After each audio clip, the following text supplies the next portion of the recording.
देश की जो लोकतांत्रिक व्यवस्था है, उसमें सवाल इस बात का है कि व्यक्ति बड़ा है या संविधान बड़ा है, तो आसानी से कोई भी कहेगा कि संविधान बड़ा है। लेकिन भारतीय जनता पार्टी की राजनीति को उठाकर आप देखेंगे, तो उसमें कहीं से नहीं लगता है कि वो संविधान को बड़ा बनाना चाहते हैं, बल्कि वो हर समय मोदी, मोदी, मोदी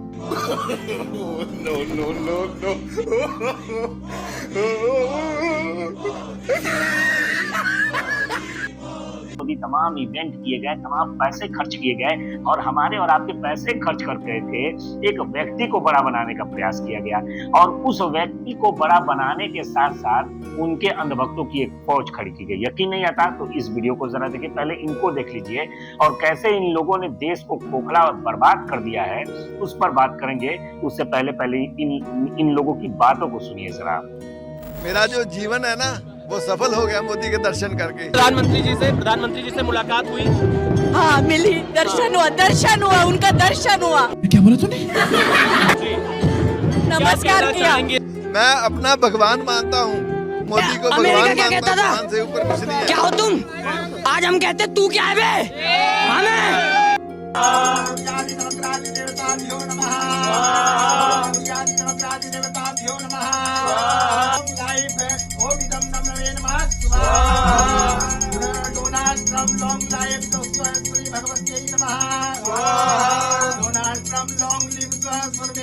तो ये वही लोग हैं। आज भारतीय राजनीति में अगर कोई संविधान की बात कर रहा है, लोगों के अधिकारों की बात कर रहा है, तो वो सिर्फ एक नेता है, राहुल गांधी।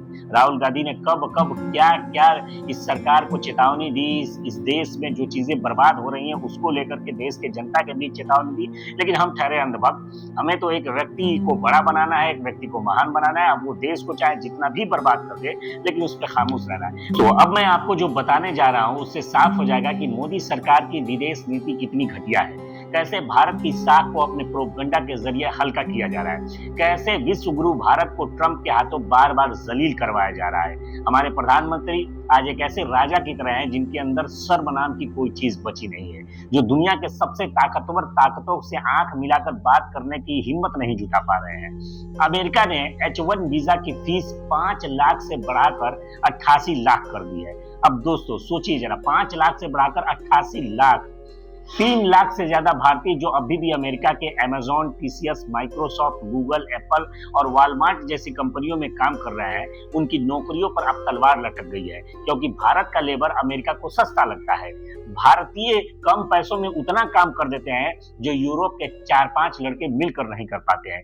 यही वजह थी कि अमेरिकी कंपनियां भारतीयों को H1 वीजा पर नौकरी देकर अपने यहाँ बुलाती थी।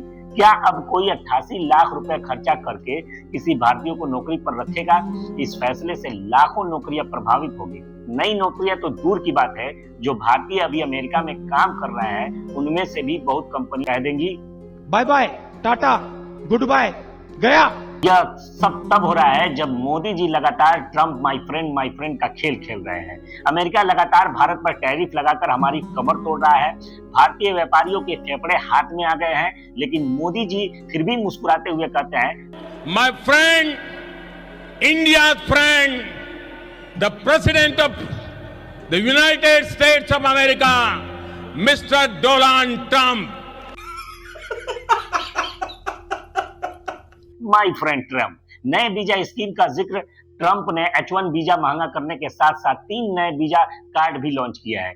गोल्डन कार्ड, ट्रंप का प्लेटिनम कार्ड और कॉर्पोरेट गोल्ड कार्ड, यानी आम भारतीय आईटी प्रोफेशनल की छुट्टी और अरबों खरबों वाले उद्योगपतियों की मौज हो जाएगी। दोस्तों यही है मोदी सरकार की विदेश नीति। ताली बजाओ, भाषण दो और हकीकत में देश को आर्थिक गुलामी की तरफ धकेल दो। मोदी की विदेश नीति उस बांस की तरह है जो ऊपर से तो सीधा दिखता है लेकिन अंदर खोखला होता है। आज अमेरिका हमारे टैलेंटेड नौजवानों का रास्ता बंद कर रहा है और मोदी जी फिर भी मंच पे जाकर कहते हैं, मिस्टर डोनाल्ड ट्रंप। दोस्तों सवाल यह है, क्या ऐसे खोखले रिश्तों से भारत का भविष्य सुरक्षित होगा? क्या ऐसे विदेश नीति पर हमें ताली बजानी चाहिए या फिर सवाल पूछना चाहिए? लेकिन मैंने शुरू में जो जिक्र किया था कि हम व्यक्ति को, बीजेपी क्यों व्यक्ति को आगे बढ़ाना चाहती है, क्योंकि जब आप व्यक्ति के छवि के मानसिक गुलाम बन जाएंगे तो फिर आपको दिखाई नहीं देगा कि व्यक्ति हमारा नुकसान कितना कर रहा है या व्यक्ति देश का कितना नुकसान कर रहा है। और यही प्रोपगंडा और यही सब कुछ इसी पे काम करने पर भारतीय जनता पार्टी और उसकी विचारधारा तुली हुई है। राहुल गांधी संविधान की बात कर रहे हैं, राहुल गांधी इस देश के लोगों को मानसिक गुलामी से बाहर आने की बात कर रहे हैं। और लगातार राहुल गांधी वो नेता है जिन्होंने जब भी देश पर संकट आने वाला था उस पर इस देश के लोगों को और सरकार को चेतावनी दी थी, चाहे वो नोटबंदी का मामला। डिमोनेटाइजेशन क्या है, किसको इससे फायदा मिला, किसकी मदद हो रही है, किसका नुकसान हो रहा है और ये क्यों किया गया है, ये मैं आपको बता रहा हूं। हिंदुस्तान का हिस्ट्री का सबसे बड़ा स्कैम है। चाहे वो जीएसटी का मामला हो। जीएसटी बिल्कुल फेल है, मगर ये सिर्फ फेल नहीं है, ये एक आक्रमण है गरीबों पर, स्मॉल एंड मीडियम बिजनेसेस पर। चाहे वो कोरोना कोविड का मामला हो। Result is that the lockdown in India is not going to do the job that it was supposed to do. And I am confident that you will now see an increase in the disease profile. Instead of seeing a collapse of the disease, you will now begin to see, as the lockdown opens, an increase in the disease profile. चाहे वो किसी कृषि कानून का मामला हो, चाहे वो आर्थिक मंदी का मामला हो, इन सारे मुद्दों पर राहुल गांधी ने बात कही है और बात चेतावनी दी है और उस पर राहुल गांधी जी सच साबित हुए।